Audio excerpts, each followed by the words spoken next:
ಏನ್ರಿ ತಿಂಗಳಿಗೊಬ್ಬನ ವಕೀಲನ ಮಚ್ಚಿಂದ ಕೊಚ್ಚಾಕ್ತಾ ಇದ್ದಾರೆ. ಏನ್ ಮಾಡ್ತಾ ಇದ್ದೀರಿ ನೀವು? ಆಡಳಿತ ನಡೆಸೋದನ್ನ ಅಚ್ಚುಕಟ್ಟಾಗಿ ಫಸ್ಟ್ ನಡೆಸೋದನ್ನ ಕಲ್ಸ್ರಿ ನೀವು ಒಬ್ಬರು ನ್ಯಾಯವಾದಿಯಾಗಿ ಆ ನ್ಯಾಯಾಲಯದಲ್ಲಿ ನೀವು ಕೆಲಸ ಮಾಡಿದವರು, ಆ ಕಷ್ಟ ಸುಖ ಬಲ್ಲವರು. ನೀವು ಈ ರೀತಿ ನಡೆದಂತ ಘಟನೆಗಳಿಗೆ ನೀವು ಕಣ್ಣಾರೆ ನೋಡ್ಕೊಂಡು ನೀವು ಸುಮ್ಮನೆ ಇರೋದು ಸರಿಯಲ್ಲ.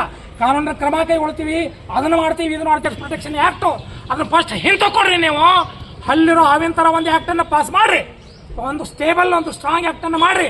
ವಕೀಲರಿಗೆ ಒಂದು ಸೆಲ್ಫ್ ಡಿಫೆನ್ಸ್ ಆಗುವಂಥದ್ದು ಏನಾದರೂ ಒಂದು ಪ್ರೊಟೆಕ್ಷನ್, ಒಂದು ಕಮಿಟಿ ನೇಮಿಸ್ರಿ. ಏನು ಜೂರಿಸ್ಟ್ಗಳು, ನ್ಯಾಯ ಪಂಡಿತರನ್ನ ಒಂದು ನೇಮಿಸಿ ಒಂದು ಕಮಿಟಿ ಮಾಡ್ರಿ. ಪ್ರಕಾರ ಎಲ್ಲಾ ಜಿಲ್ಲೆಯವರನ್ನ ಕರೆಸಿರಿ, ಹಿರಿಯರನ್ನ ಎಲ್ಲಾ ಜಿಲ್ಲಾ ಅಧ್ಯಕ್ಷರನ್ನ ಕರೆಸಿರಿ, ಬಾರ್ ಕಮಿಟಿ ಅವ್ರನ್ನ ಕರೆಸಿ ಒಂದು ಮೀಟಿಂಗ್ ಕಂಡಕ್ಟ್ ತಗೋಬೇಕು.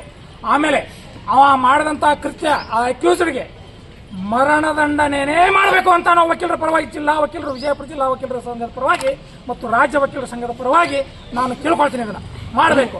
ಆ ಕಾನೂನನ್ನ ಏನೋ ವಕೀಲ ರಕ್ಷಣೆ ಕಾನೂನನ್ನ ಶೀಘ್ರವಾಗಿ ಜಾರಿ ಮಾಡಬೇಕು.